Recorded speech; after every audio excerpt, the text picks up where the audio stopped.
오늘은 에스겔 45장 13절에서 17절까지 말씀 묵상합니다. 45장 13절에서 17절까지 말씀 있습니다. 너희가 마땅히 드릴 예물은 이러하니 밀 한 호멜에서는 6분의 1 에바를 드리고 보리 한 호멜에서도 6분의 1 에바를 드리며 기름은 정한 규례대로 한 고루에서 10분의 1 밭을 드릴지니 기름의 밭으로 말하면 한 고루는 10밭 곧 한 호멜이며 10밭은 한 호멜이라. 또 이스라엘의 윤택한 초장이 가축대 200마리에서는 어린 양 한 마리를 드릴 것이라. 백성을 속죄하기 위하여 이것들을 소제와 번제와 감사 제물로 삼을지니라. 주 여호와의 말씀이니라. 이 땅 모든 백성은 이 예물을 이스라엘의 군주에게 드리고 군주의 본분은 번제와 소제와 전제를 명절과 초하루 안식일과 이스라엘 족속의 모든 정한 명절에 갖추는 것이니 이스라엘 족속을 속죄하기 위하여 이 속죄, 제와 소제와 번제와 감사 제물을 갖출지니라. 아멘. 거룩한 나라를 위한 통치자들의 마땅한 태도. 하나님의 다스림을 받는 하나님 나라의 통치자, 왕들은 결코 포악과 허태를 해서는 안 됩니다. 정의와 공의를 해야 한다고 강조하시죠. 정의와 공의의 기준은 오직 하나님의 말씀과 계명, 이를 바르게 가르치고 재판하여 선악을 구별함으로 나라에 정의가 하수같이 넘치도록 해야 하고, 그들이 중요한 역할을 감당해야 될 사람들이 제사장들이죠. 그 제사장들의 역할과 사명이 매우 중요합니다. 부정한 상거래로 이익을 취하려고 하는 행동을 하나님께서 엄히 금하십니다. 부정한 상거래는 하나님의 가증히 여기시는 것입니다. 하나님보다 재물을 더 중요시 여기는, 정욕에 이끌려 살아가는 세상 사람들, 이방인들과 다르지 않기 때문이죠. 하나님께서 이걸 엄히 명하신 이유, 가증히 여긴다라고 할 정도로 강력하게 말씀하신 이유는 하나님의 백성들도 결국은 이방인들의 영향을 받아서 하나님보다는 재물을 더 믿고 의지하며 살아가려고 하는 성향이 매우 강함을 아시기 때문입니다. 그러니까 삶의 목적과 우선순위, 하나님이 없는 세상에 살아가는 사람들은 오직 재물이 주인이지만 그에 종노하며 살아가는 건 마땅합니다. 재물을 위해서 온갖 불의를 행하면서도 그것을 정의라고 합리화하며 거짓을 진리라고 속이며 살아가는데요. 이들에 대해서 하나님의 자녀들은 분명한 거룩함, 구별된 삶이 필요하기 때문이죠. 13절에 너희가 마땅히 드릴 예물은 이러하다. 이스라엘 통치들, 왕과 황무들은 이스라엘이 하나님의 다스림을 받는 거룩한 나라, 거룩한 백성이 되도록 하는 일에 최선을 다해야 하는 사명을 가진 사람들입니다. 이를 위해서 마땅히 드려야 될 예물이 있다. 이스라엘 백성들과 나라를 의롭고 거룩한 공동체가 되도록 하기 위해서는 마땅히 제사와 예물을 하나님께 드려 백성들의 죄를 속죄하는 일에 힘써야 하는 것입니다. 이것은 의와 거룩함을 유지하고 지켜가는 일이 왕과 제사장들에게 맡겨주신 막중한 사명입니다. 속죄, 용서, 의와 거룩함의 회복, 이것이 곧 하나님과 화목하는 일이요 거룩한 나라를 이끌어가는 이루어가는 것임을 분명히 알아야 합니다. 드릴 예물은 밀 한 호멜에서 6분의 1, 보리 6분의 1 에바를 드려라. 1 에바가 22리터죠. 그러니까 3.7리터 정도의 분량과 밀과 보리를 예물, 소재로 드리도록 하셨네요. 그러니까 이러한 예물을 하나님께 드려 제사장들이 음식이 되게 하라, 먹을 음식이 되도록 하는 것인데요. 이런 일로 인해서 제사장들이 자신에게 주어진 직무에 충실하도록 배려하신 것입니다. 14절에도 기름은 정한 규례대로 한 고루 10분의 1 밭을 드려라. 한 고루는 곧 호멜이며, 호멜은 이스라엘의 전통적인 도량 행위 단위에서 고루는 한 아람 시대나 포로기한 시대에 소개된 호멜의 다른 명칭으로 보여주죠. 한 호멜은 한 고루다. 이러한 이유에서 한 문장 뒤에 별도로 10밭은 한 호멜이다 라는 제례의 도량 단위가 언급된 것으로 보입니다. 레위기 9장 1절로 4절에 여덟째 날에 모세가 아론과 그 아들들과 이스라엘 장로들을 불러다가 아론에게 이르되 속죄제를 위하여 흠없는 송아지를 가지고 번제를 위하여 흠없는 순양을 여호와께 갖다 드려라. 이스라엘 자손에게 말하여 이르기를 너희는 속죄제를 위해 순염소 가져오고 번제를 위해 1년 되고 흠없는 송아지와 어린 양을 가져와라. 그리고 기름 섞은 소제물을 가져오라 하라. 이 하나님께서 하신 말씀인데요. 속죄제, 화목제, 기름 섞은 소제를 드리라고 기름과 그 다음 소제를 번제와 함께 드리도록 하셨습니다. 그러니까 하나님께서 이렇게 온전한 제사와 예배를 드릴 때 속죄제는 회개잖아요. 진실한 회개로 겸손한 자세로 하나님의 의를 사모하며 기도할 때 내가 너에게 나타날 것이다. 기름 섞은 소제물을 가져오라 하라. 오늘 여호와께서 너에게 나타나실 것임이니라. 이렇게 말씀하시거든요. 그러니까 소제와 기름 섞은 소제 헌제를 온전히 드릴 때 하나님께서 그 속죄를 받으시고 용서해 주신다. 그런데 이것이 하나님께서 정하신 제물과 제사의 규례이긴 한데 그냥 형식적으로만 드리면 또 의미가 없겠죠. 반드시 말씀대로 해야 하지만 그 의미를 알고 드려야죠. 진실한 마음으로 회개하고 죄사함 받고 용서받고 의롭다함을 얻어 또 이 속죄제를 드리는 제사장과 왕들의 그 역할과 사명의 중요성을 인식하고 이스라엘 통치자들은 마땅히 거룩한 하나님의 나라를 이루기 위해서 진실한 마음으로 예물을 또 제사를 드려야 하는 것입니다. 예배와 기도 역시 마찬가지겠죠. 15절에 이스라엘의 윤택한 초장의 가축대 200마리 중에서 어린 양 한 마리를 드려라. 백성들을 속죄하기 위하여 소제, 번제, 제물로 삼아라. 목적은 분명하죠. 소제, 번제를 왜 드리는 것입니까? 백성들을 속죄하기 위해서입니다. 속죄를 위해서 제사와 예배를 드리는 거예요. 언제나 잊지 말아야 돼요. 우리가 예배 드리고 기도하고 예배의 목적은 뭐냐? 말씀 듣고 죄를 깨닫고 용서받고 의롭다함을 얻는 거예요. 하나님과 화목하고 거룩함의 회복. 이것이 진정한 예배의 의미예요. 우리의 기도, 예배, 우리의 삶의 초점은 여기에 맞춰져 있어야 돼요. 우리가 예수 그리스도를 믿고 구원받아 의롭다함을 얻은 하나님의 자녀가 되었으나 우린 절대 완전한 자들이 아닙니다. 끊임없이 악하고 폐역한 세상 속에서 보고 듣는 것이 죄고 더러워질 수밖에 없어요. 우리는 인정해야 합니다. 그러므로 끊임없이 하나님 말씀 묵상하고 자기 자신을 살피고 죄를 버리고 씻음받고 거룩한 백성이 되는 일이 우리의 삶의 초점이 되어야 돼요. 그게 하나님의 나라와 그의 의를 먼저 구하는 삶의 우선순위가 아니겠습니까? 이 역할을 감당하게 될 사람들이 제사장과 왕들입니다. 저희들이 반드시 백성들에게 속죄제물, 화목제물을 요구하여 드리게 하고 그것으로 하나님께 나아가서 소제와 번제와 감사 제물로 삼아서 하나님께 드려야 하는 것입니다. 백성들을 가르쳐야 돼요. 헌신하도록 해야 합니다. 성전에 나와 제사와 예배를 통해서 거룩한 하나님의 자녀 백성이 되도록 하라. 그러니까 왕과 제사장 역할이 얼마나 중요한가.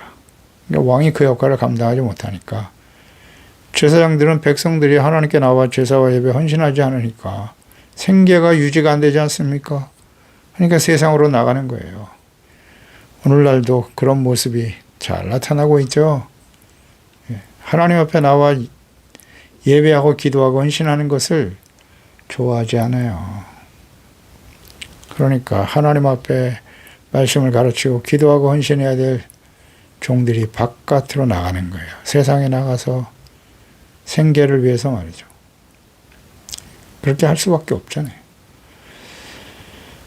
그래서 점점 하나님과 멀어지는 거죠. 예. 그래서 제사장들이 세속화되고 죄종들이 세속화되고 하나님을 예배하고 섬기는 일보다 무엇을 먹을까 입을까 마실까를 염려하는 삶이 되고 마는 거죠. 세상 사람과 뭐가 달라요? 하나의 직업이 되어버렸어요. 목회하는 일이 하나의 직업이 되어서 더 이상 생계 유지가 안 되기 때문에 어쩔 수 없는 상황이 벌어지긴 합니다만 안타까운 일이죠.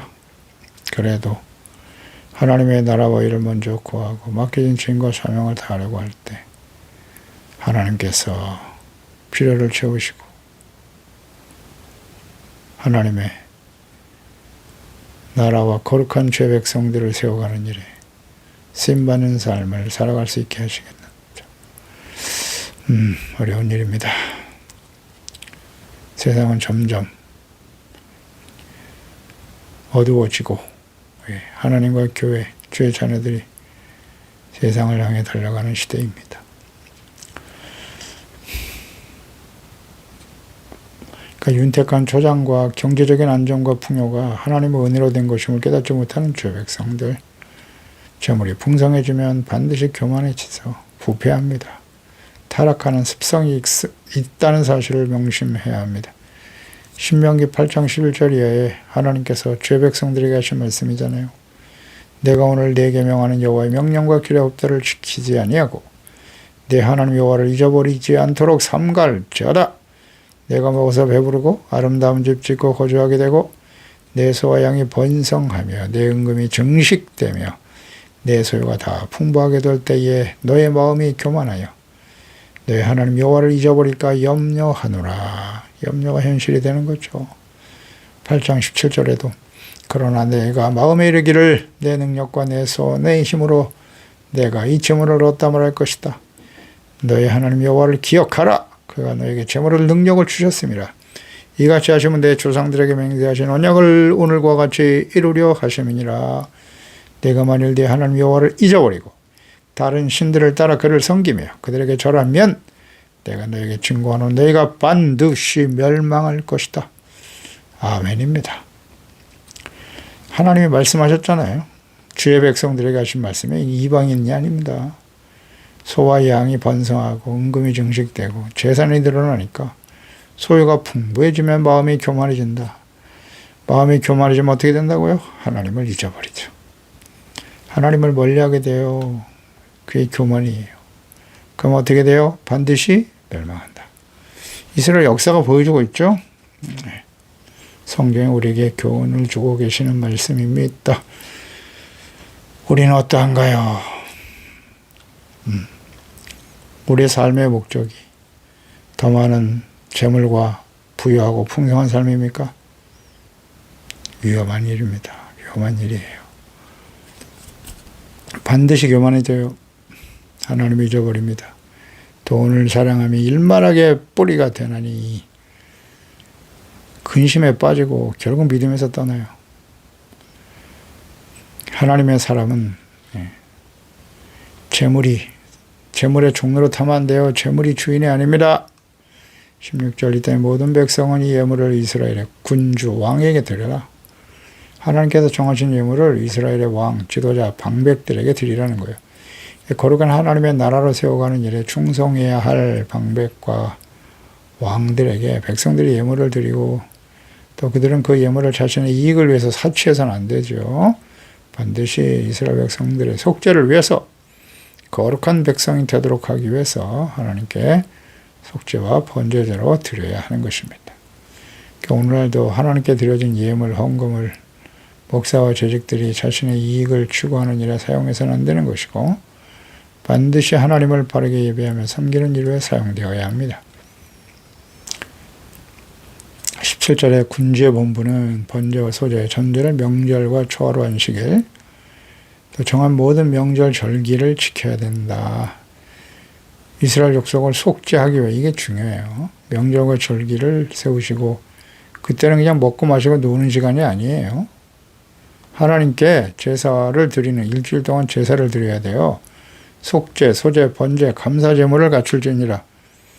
제사와 예배, 하나님의 은혜에 감사하고 죄가 있으면 버리고 그래서 그 절기를 지키라는 거예요. 하나님의 은혜를 기억하고 죄가 있으면 버리고 씻음 받고 용서받고 이롭고 거룩한 하나님의 나라, 거룩한 백성이 되도록 해야 한다는 거예요. 그러니까 이스라엘 왕과 방백들의 본분, 마땅한 지인과 사명 잘 알고 있어야죠. 번제와 소제, 속죄를, 백성들의 속죄를, 이 족속을 속죄하기 위해서잖아요. 이스라엘 족속을 속죄하기 위하여 제물을 드리는 겁니다. 언제요? 명절, 초하루, 안식일, 월삭이죠. 6월절, 오순절, 초막절 절기고 안식일, 월삭, 이스라엘 백성들로 하여금 속죄를 위해서 제물을 하나님께 가져오도록 명하신 것입니다. 그러니까 백성들이 드린 예물을 제사장들에게 맡겨서 속죄, 제사와 화목 제사를 드리게 하여 속죄 제사가 먼저예요. 그래서 죄의 용서를 받을 때 하나님과 화목하게 되는 거예요. 그리고 성도들 간에 화목하게 되는 화목제죠. 속죄제가 없나 화목제는 없어요.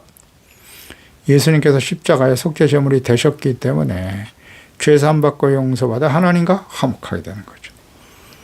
죄가 있는 곳에는 화목이 없고 화평 절대 없음.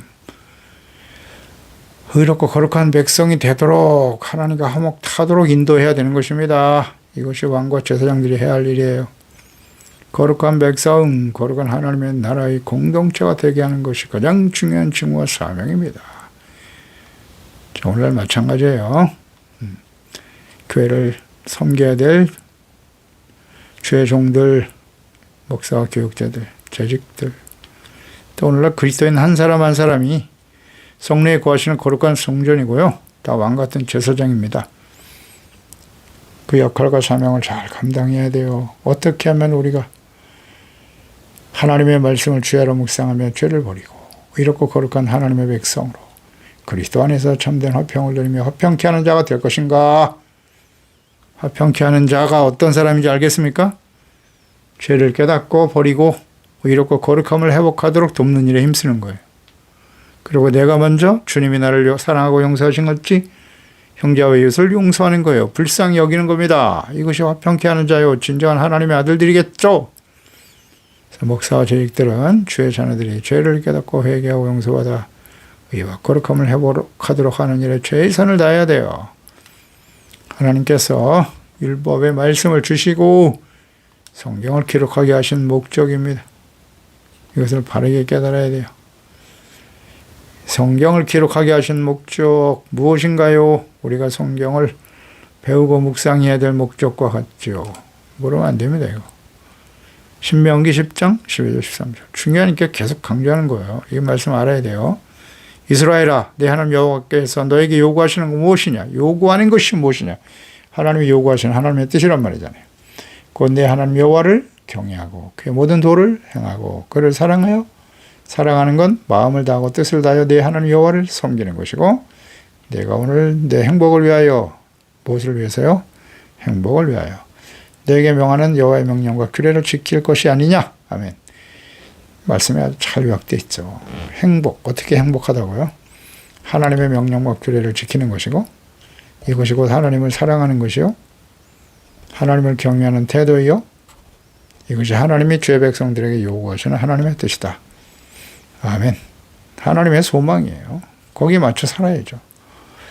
디모데후서 3장 16절 17절 성경을 기록하신 목적이 뭐라고요? 모든 성경은 하나님의 감동, 성령의 감동하심으로 된 것인데 교훈, 책망, 바르게 함과 의로 교육하기에 유익하고 이는 하나님의 사람으로 온전케 하며 모든 선한 일을 행할 능력을 갖추게 하려 하심이니라. 아멘입니다.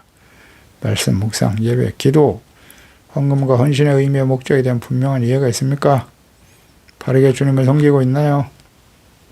기도하겠습니다. 하나님 아버지, 오늘도 하나님이 다스리시는 하나님의 나라, 거룩한 나라죠. 이 거룩한 나라를 세워가는 일을 위해서 하나님, 사실 이스라엘 왕은 하나님이십니다. 그런데 하나님을 버리고 사람이 왕이 되어 다스리는 나라를 만들었다가 이스라엘은 이방인에 의해 짓밟혀 멸망의 길을 가고 말았습니다. 하나님이 이제 새로운 성전, 예루살렘에 돌아와 새로운 성전을 회복하고 세우실 것을 말씀하시면서 또다시 사람이 왕이 되어 다스리는 일은 하나님께서 허락지 않으시고요. 이제 성전을 중심으로 해서 새로운 성전, 제사장으로서 또 이것을 이끌어가야 될 지도자들이 역할과 사명이 얼마나 중요한 것인가를 다시 한번 깨우쳐주고 계시네요. 그렇습니다. 제사장, 성전을 중심으로 해서 그곳에서 하나님의 말씀, 율법 계명의 말씀을 듣고 지켜 행하고 주님을 사랑하고 하나님을 경외하며 주의 말씀을 순종하는 의롭고 거룩한 하나님의 자녀들, 그것을 온전히 이루지 못할 것을 알으시기 때문에 하나님의 성전을 세우게 하신 것이고요. 제사와 예배가 중요한 것이 아니겠습니까? 오늘날 교회가 이 땅에 존재하는 의미와 목적은 무엇인가? 또 하나님께서 세우신 주의 종들과 이제 우리 한 사람 한 사람 그리스도인들이 왕같은 제사장으로서 거룩한 나라의 주님의 소리듣는 백성으로서 그의 직임과 사명에 대한 분명한 인식을 가지고 정체성에 합당한 삶을 살아감으로써 우리 자신뿐만 아니라 가정, 교회를 새롭게 하고 거룩하게 지켜가고 우리의 거룩하고 이롭고 진실한 삶의 모습을 통해서 하나님의 영광을 나타내며 많은 사람들을 그리스도 예수 안에서 생명과 구원을 얻게 하는 일에 힘써야 되겠습니다. 이를 위해서 우리는 끊임없이 하나님의 말씀을 주야로 묵상하면서 책망과 교훈을 얻어 의롭고 거룩하고 진실된 모든 선한 일을 행할 능력을 갖추는 온전한 하나님의 사람들로 세워지게 하소서. 예수님의 이름으로 기도드리옵나이다. 아멘.